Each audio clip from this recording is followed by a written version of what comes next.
جنگ بدر جو اسلام کی سب سے پہلی جنگ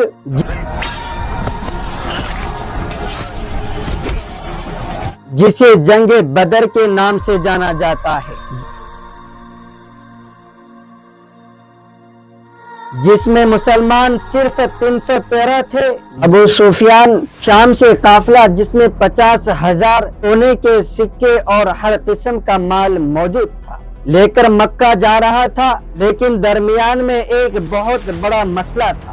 مکہ پہنچنے کے لیے اس کو مدینے کے پاس سے گزرنا لازمی تھا، اور مدینے میں مسلمان اس قافلے کو لوٹنے کے لیے تیار بیٹھے ہوئے تھے۔ تو ابو سفیان نے سوچا کہ کیوں نہ ایک منٹ، مسلمان قافلہ لوٹ رہے تھے، مسلمان کیسے قافلہ لوٹ سکتے ہیں، اور وہ بھی رمضان کے مہینے میں؟ اصل میں بدر کی جنگ سے 1 سال پہلے جب مسلمان مکہ سے ہجرت کر کے مدینہ گئے تھے، وہ اپنے ساتھ کچھ بھی لے کر نہیں گئے تھے، سوائے ان کپڑوں کے جو انہوں نے پہنے ہوئے تھے۔ مکہ والوں نے ان کی ساری چیزیں، زمینیں، گھر سب بیچ دیے تھے، اور یہ وہ قافلہ تھا جس میں بہت سارا سامان وہ تھا جو مکہ کے مسلمانوں سے لوٹا گیا تھا۔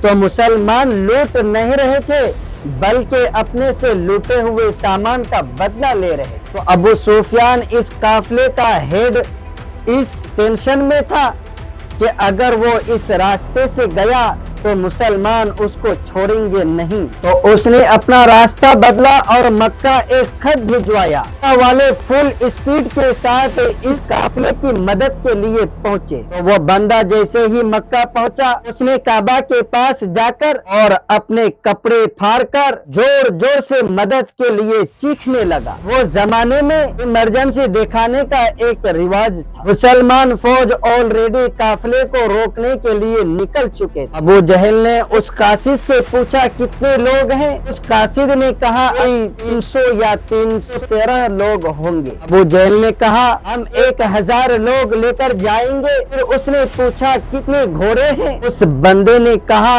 2 گھوڑے ہوں گے۔ ابو جہل نے کہا ہم 100 گھوڑے لے کر جائیں گے۔ پھر اس نے پوچھا مسلمانوں کی فوج میں اونٹ کتنے ہیں؟ اس نے کہا 70 یا اس سے کہیں زیادہ ہوں گے۔ ابو جہل نے کہا 170۔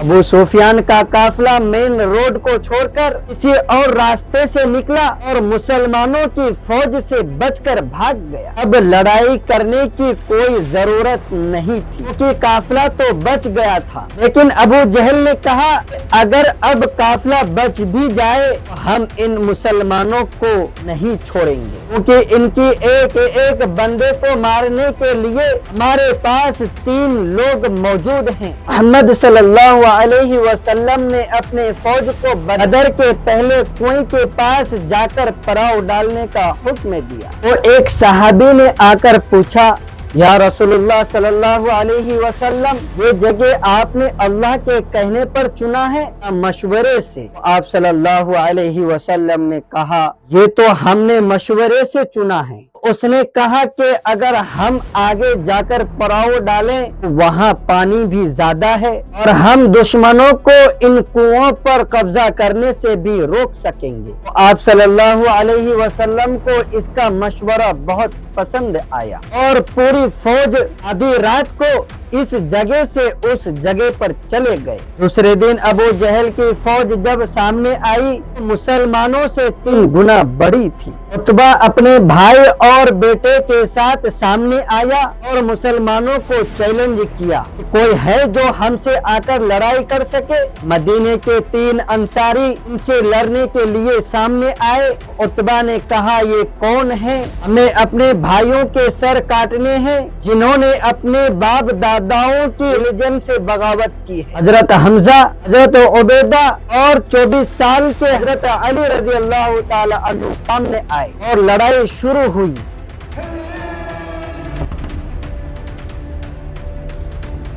حضرت عبیدہ زخمی ہوئے، لیکن عتبہ، اس کا بھائی اور اس کا بیٹا تینوں مارے گئے۔ عتبہ کا بیٹا حذیفہ جو کہ مسلمانوں کی فوج میں تھا، اس کے سامنے اس کے باپ، بھائی اور چاچا تینوں کو مار دیا گیا، لیکن وہ مسلمانوں کی فوج میں ہی رہا۔ مسلمانوں کو پتا تھا دشمن کے مقابلے میں ان کی فوج بہت اچھی ہے، تو انہوں نے ڈیفینس سسٹم کا اختیار کیا کہ ہم تو اپنی جگہ سے نہیں ہلیں گے بلکہ تم لوگ آ کر حملہ کرو۔ اس کے بعد ابو جہل نے فل اسپیڈ کے ساتھ حملہ کا حکم دیا۔ اس کا خیال تھا 2 منٹ کا کام ہے، بس ختم کر کے نکلتے ہیں یہاں سے، لیکن ایسا نہیں ہوا۔ آہستہ آہستہ ہر ایک مسلمان کے بدلے 5 کافر مارے جانے لگے۔ کافروں کی فوج پیچھے ہٹی اور ٹینشن میں پڑ گئی، یہ کیا ہو رہا ہے؟ ہم ان سے 3 گنا زیادہ ہیں اور ہم ان کو ان کی جگہ سے نہیں ہلا پا رہے۔ پھر مسلمانوں نے اپنی صفوں کو بدلا اور پیچھے والے کو آگے لا کر کھڑا کر دیا۔ ابو جہل نے دوبارہ فل اسپیڈ کے ساتھ حملہ کیا، لیکن پھر وہی ہوا اور کافر فوج پیچھے ہٹنے لگے، لیکن اس بار مسلمانوں نے حملہ کر دیا اور کافروں کی فوج بدر کو چھوڑ کر ہر طرف بھاگنے لگے اور ابو جہل مارا گیا۔ مکہ میں سارے جیت کی خبر کا انتظار کر رہے تھے، کیونکہ پچھلے 60 سالوں سے مکہ کے قریش کو کوئی شکست نہیں ملی تھی اور انہوں نے 65 سال پہلے انہوں نے ابرہہ کے 60,000 فوج کو ہرایا تھا اور اس کی وجہ سے پورا عرب قریش کو اپنا لیڈر مان لیا تھا۔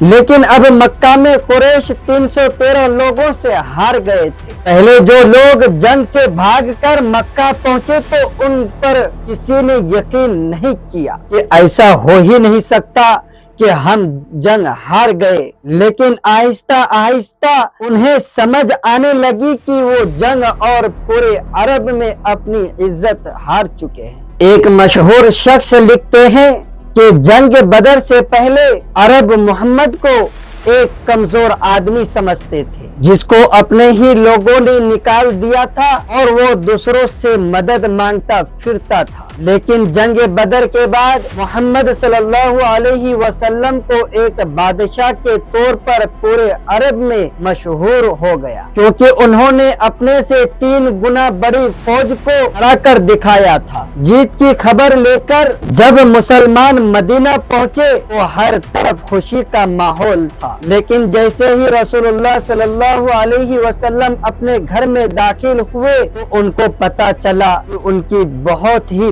پیاری بیٹی رقیہ، جسے وہ بہت پیار کرتے تھے، کچھ ہی دن پہلے فوت ہو چکی ہے۔ اس بات سے رسول اللہ صلی اللہ علیہ وسلم کو بہت دکھ ہوا، لیکن مسلمانوں کی خوشی کا ماحول جاری رکھنے کے لیے انہوں نے اپنا غم کا ذکر کسی کو بھی نہیں کیا، اور یہ خوشی کا ماحول زیادہ دیر چل بھی نہیں سکتی تھی، کیونکہ اس بار ابو سفیان نے 2000 کی فوج جمع کر کے مسلمانوں سے بدلہ لینے کے لیے تیاری شروع کر دی۔ ہم تب بھی نہیں مٹے جب 313 تھے، یہ بے وقوف زمانہ ہمیں اب مٹانے کی بات کرتا ہے۔